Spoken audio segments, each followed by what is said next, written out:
Oscar Wilde, The Model Millionaire.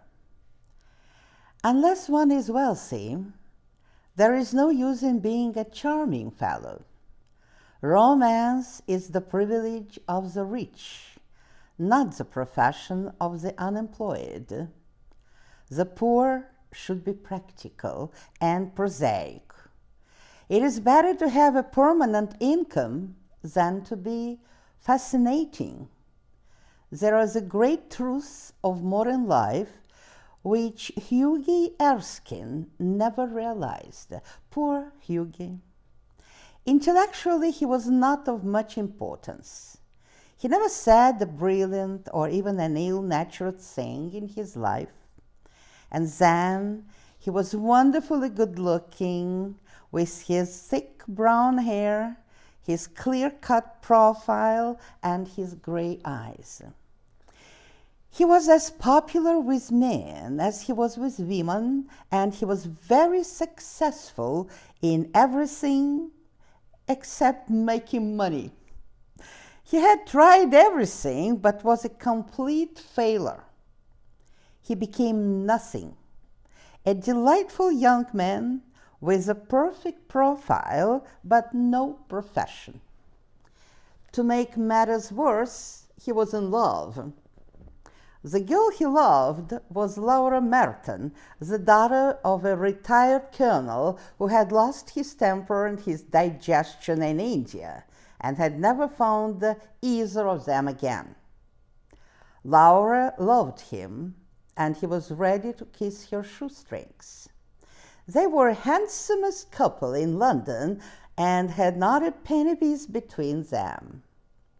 The colonel was very fond of Hughie, but would not hear of any engagement.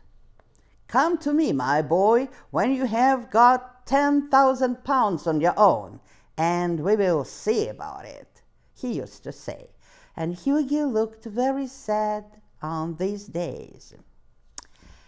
One morning, as he was on his way to Laura, he dropped in to see a great friend of his, Alan Trevor. Trevor was a painter. Indeed, few people escape that nowadays, but he was also an artist, and artists are rather rare. Personally, he was a strange, rough-looking fellow. However, when he took up his brush, he was a real master, and his pictures were wonderful. He had been very much attracted by Hughie at first because of the young boy's charm. "The only people a painter should know," he used to say, "are people who are beautiful, people who are a pleasure to look at, and intellectual to talk to. Men who are dandies and women who are pretty rule the world. At least they should do so." However, after he knew Hughie better, he liked him quite as much for the bright spirits and his generous nature. When Hughie came in, he found Trevor finishing a wonderful picture of a beggar man. The beggar himself was standing on the platform in a corner of the studio. He was an old man with a face like wrinkled parchment and a most unhappy expression. Over his shoulders there was a dirty brown coat. His thick boots were worn, and in one hand he had a rough stick, while with the other he held out his hat for money. "Oh, what an amazing model!" whispered Hughie as he shook hands with his friend. "An amazing model?" shouted Trevor at the top of his voice. "I should think so. Such beggars as he are not to be met every day." "Oh, poor old chap," said Hughie. "How miserable he looks. But I suppose to your painters his face is his fortune, eh?" "Certainly," replied Trevor. "You don't want a beggar to look happy, do you?" "How much does a model get for sitting?" asked Hughie, as he found himself a comfortable seat on a divan. Well, a shilling an hour. And how much do you get for your picture, Alan? Oh, for this I can get 2,000 pounds. Guinness! Huh. Painters, poets, and physicians always get Guinness. Well, I think the model should have a percentage, cried Hughie, laughing. They work quite as hard as you do. Nonsense, nonsense, my friend. Why, look at the trouble of laying on the paint alone and standing all day long at one easel. After some time, the servant came in and told Trevor that the frame maker wanted to speak to him. Don't run away, Hughie, he said as he went out. I will be back just in a moment.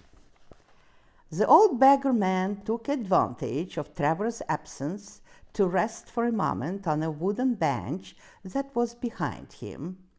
He looked so tired and miserable that Hughie could not help pitying him. He felt in his pockets to see what money he had. All he could find was a sovereign and some coppers. Oh, poor old fellow, he thought to himself, he wants it more than I do, but it means no cabs for 2 weeks. And he walked across the studio and threw the sovereign into the beggar's hand. The old man started, and a faint smile passed across his thin lips. Thank you, sir, he said. Thank you very much. Then Trevor arrived, and Hughie left his studio, blushing a little at what he had done.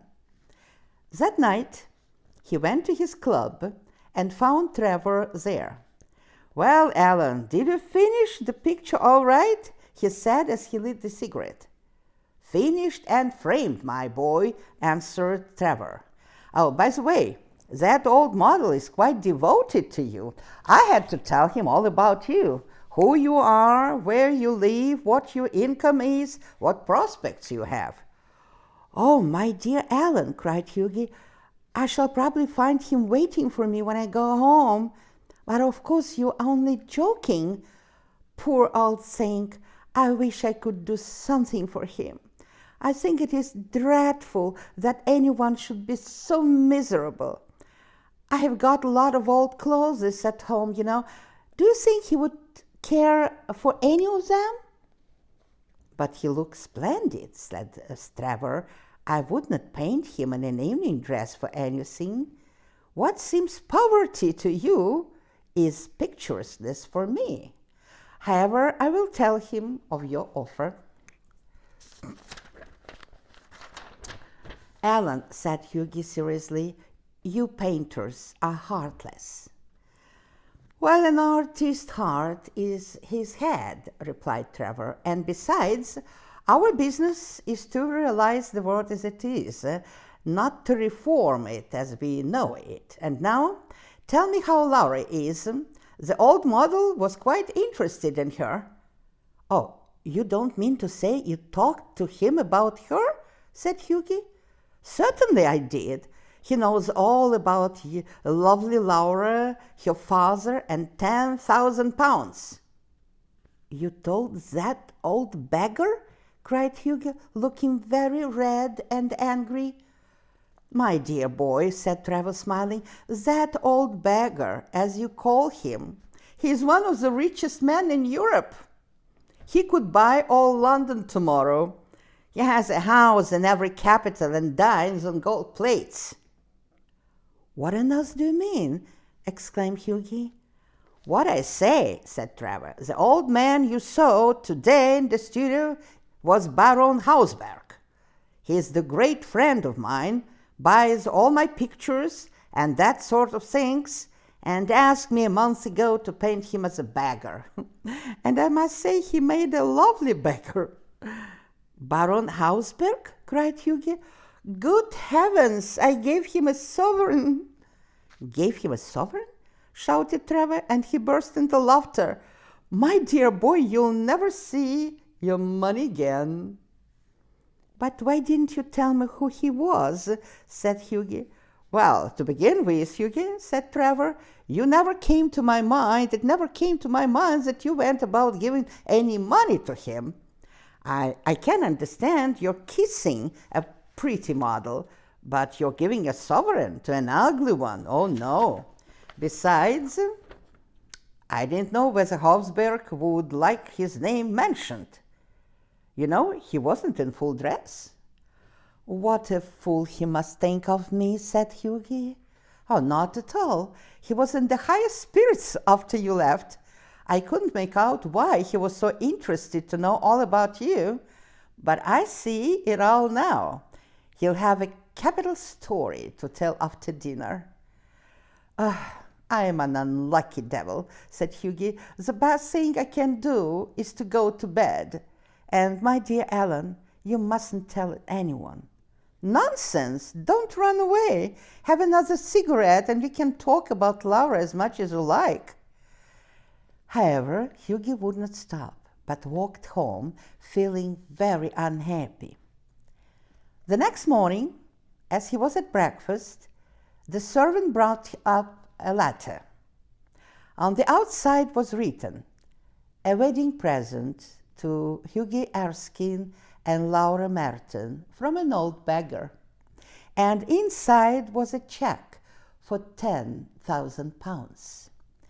Millionaire models, said Ellen at the wedding, are rare enough, but model millionaires are rarer still.